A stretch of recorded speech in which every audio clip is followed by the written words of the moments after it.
Magandang araw mga kapuso, narito na ang detalye ng balita sa oras na ito.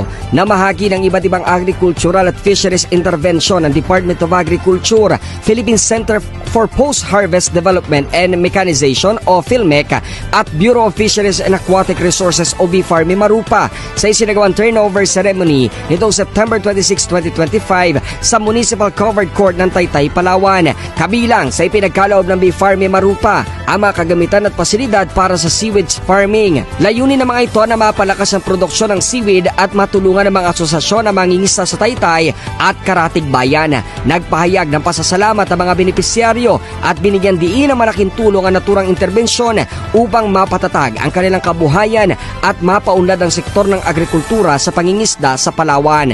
Dumalo rin sa aktibidad sina Palawan 1st District Representative Rosalie Salvame, Taytay Mayor Norbert Lim, Vice Mayor Edna Edep at Dumaran Mayor Richard Herrera.